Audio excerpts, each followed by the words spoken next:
Hi, everybody, and welcome to the Never for Nothing podcast with Susannah Baker. Susannah Baker's right here. Say hi, Susannah. Hello.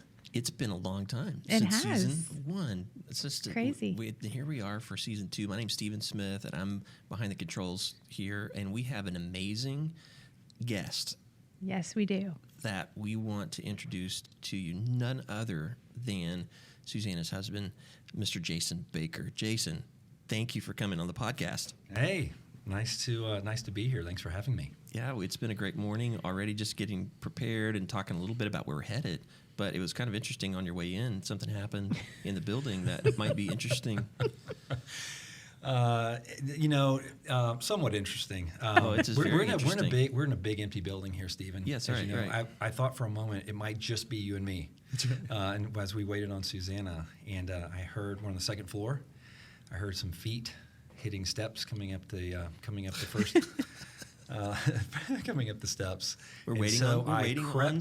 So it's you and me. We're waiting on Susannah. You hear steps. You go out in the hall, and you are going to. I was going to try to just terrify my wife, and so we're. Which never happens I at home. Down a couple of stairs, and then I jump 5 stairs, and land in a sort of a Hulk type fashion, in this sweet lady, much older. Not and your more wife. Frail than my wife. That was not my wife. Right. Okay. Immediately says, "It's okay. It's okay." And I, in that moment, I said, "No, this is not okay. I thought you were my wife." And she said, "I'm not your wife." I go, "No, we established that. We established that. Oh so, my God. Yeah, it was a good warm up. Serves you right. Yeah. Yeah, that's right. You're a fan of the jump scare we hear I really am. at home. So. Yeah. Well, we are looking forward to all of this together. Jason, super excited about your insight into this because we are hoping to bring a few things to the surface in this particular season of the podcast. In season 1, we talked about attachment styles, and it was just amazing with Sarah and I and with Susannah just sitting around and talking about attachment styles, getting those defined, and then talking really about the healing process. But in this particular season, we're going to do something a little bit different. Susannah, we're going to talk about bringing attachment styles into the marriage relationship. Yes. Unbelievable. You talk about this in your book a little bit, and you talk about how really when you got into marriage, things were a little bit different than what you thought they would be. That's sort of like an understatement. Explain to us just an overview of what that means. So, expectations and reality. Oh, man. How long do we have, right, babe? That's true. I think, every little girl grows up, most little girls grow up wanting to be married, marry Prince Charming, be swept away. And what you don't realize, and I think what Jason and I have come to realize in our reading and learning and praying, and we go into marriage with these wounds that we have from childhood that we're not even aware of, hoping to resolve with our spouse. Mm-hmm. And it can create, especially as you're going to hear, when I was insecure, anxious, or ambivalently attached, and Jason was insecure, avoidantly attached, and it's sort of like gasoline and a match. Mm-hmm. And it was really tough. We had a broken engagement. Yeah. And those first, I'm going to say 7 years of marriage were hard. And then you throw in having kids and craziness. And I think it just brought us to the end of ourselves pretty quickly. And I think both of us could say we loved each other and we loved each other. We loved the Lord, but I don't think we were necessarily happy in our marriage.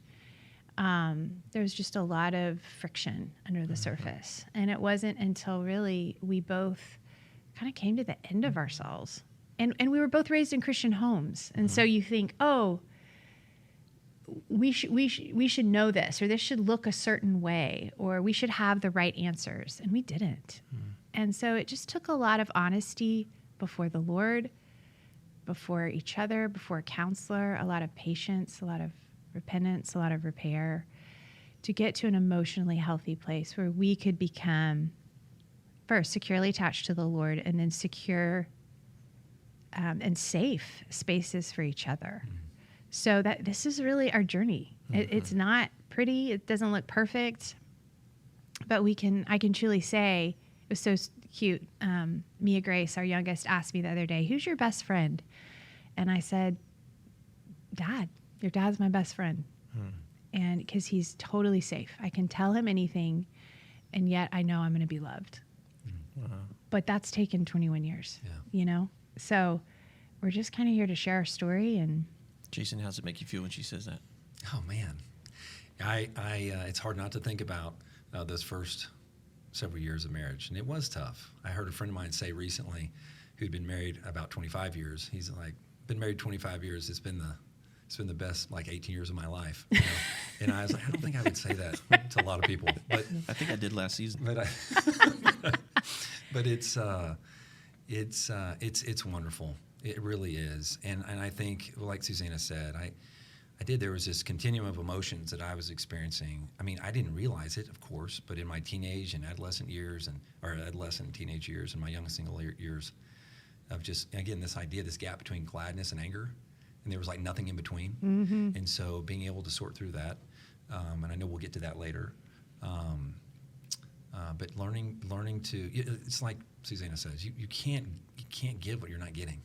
And I think that there was a big emptiness in both of us. And the beauty is that the Lord began working on us separately and together at the exact same time. I mean, really. Wow. Mm-hmm. So, lots to be excited about and celebrate.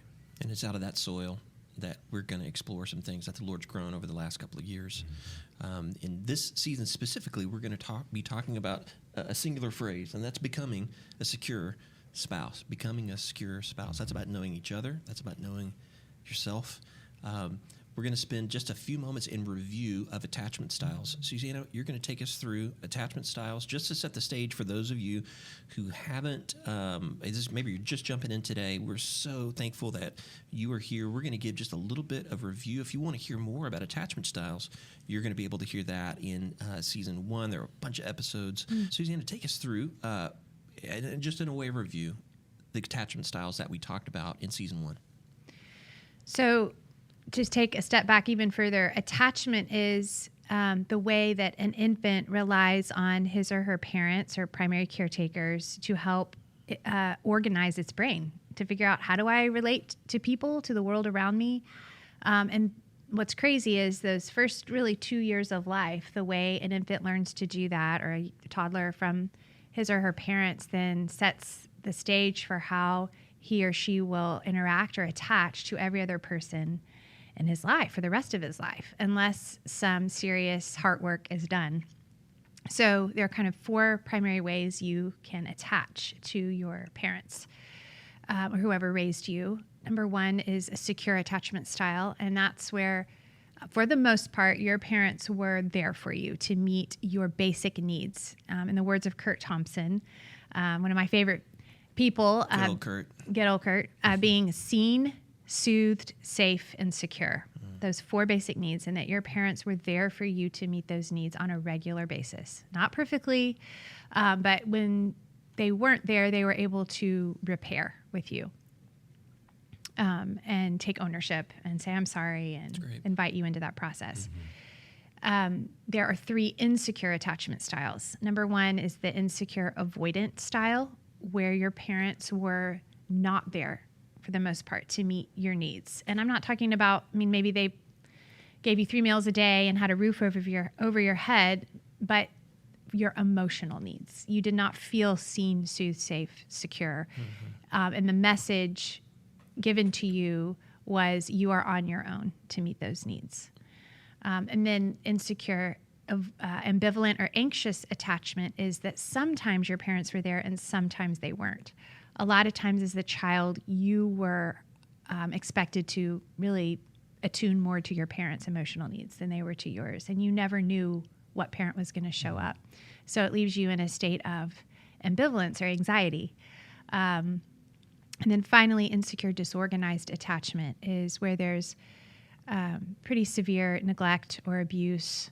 And the child, it's kind of an overlap of both avoidant and anxious, but the brain really doesn't have a way to process those things. Mm-hmm. And Milan and Kay Yerkovitch, in their book, How We Love, have really helped me understand insecure, disorganized attachment more, where they kind of break it down into you become sort of a controller or almost an abuser yourself, passing down those same patterns because it's how you felt safe, or a victim. You're almost just like paralyzed and you let people do those same things to you. So those are the 4 attachment styles in a nutshell. Yeah, and that's the backdrop really for what we're talking about, because this is now a journey of repair. Mm-hmm. It's a journey of healing, and that's what this conversation is, because we are attached in one of those ways.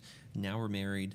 Now we're doing this walk of life together. Now we are having kids. Now we're doing or whatever the Lord's got for your ministry, for your family makeup, all of those things. But you're growing together, and there's a lot of work that needs to happen internally, and also an awareness that's heightened between the two people in the marriage. So let's talk about repair just for a second, and maybe some hope, and maybe I think it gives us a preview into what we're going to be talking about this season.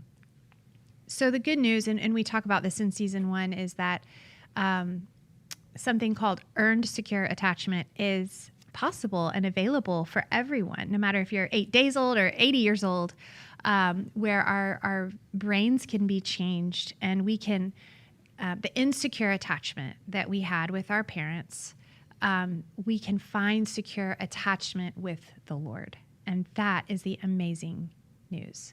And I know Jason and I've talked a lot about that phrase, earned secure attachment. It's a clinical term. It's not one I came up with. And there's some pushback there, because as Christians with relationship with Jesus Christ, we know we're saved by grace, right? So there's that word earned, I think, kind of, especially Jason, you've talked about, it's not works-based, right? But it's not earned secure salvation, right? It's earned secure attachment. Salvation, we do nothing to earn it, right? It's grace, all grace. But it's kind of like Philippians 2, where Paul says, therefore, work out your salvation with fear and trembling, for it is God who works in you. Mm-hmm. So to me, that's what this earned secure attachment is about.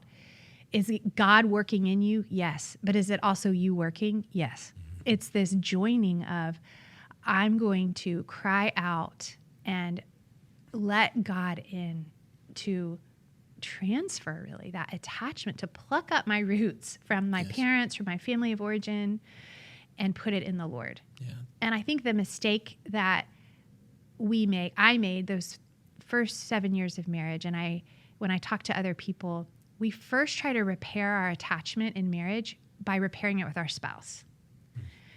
That's just fuel for the fire. That person your spouse is going to fail you. They're going to let you down. But when you both, I love Tim Keller says, the only person's heart you have access to is your own. When you start saying, okay, I'm going to take responsibility for my own heart, and I'm going to repair with the Lord first and foremost. Mm-hmm.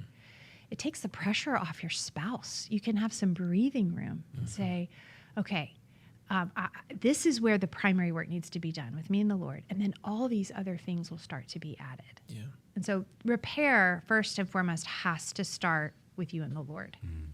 Is there anything you'd want to say? No, I think that's really, really well said. I mean, you can't, as I mentioned earlier, you can't give what you're not receiving.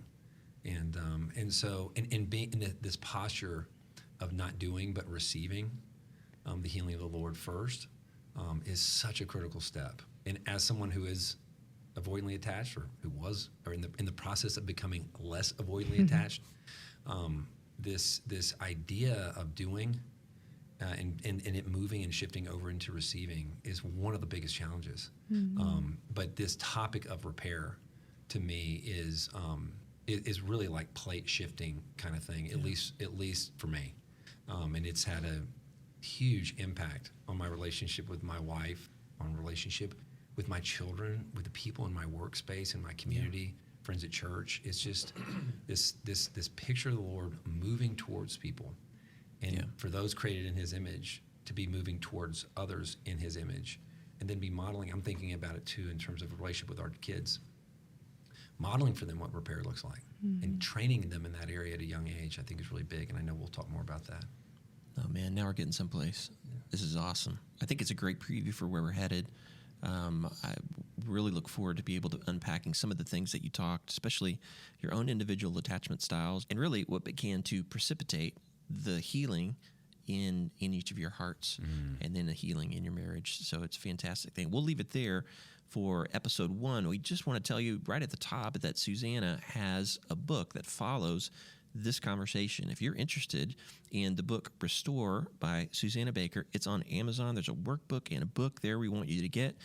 Go to Amazon today, get the book, follow along with us. There are resources there. There are resources with season 1 of the podcast, and also weekly episodes here of season 2. We look forward to more on the Never for Nothing podcast with Susannah Baker.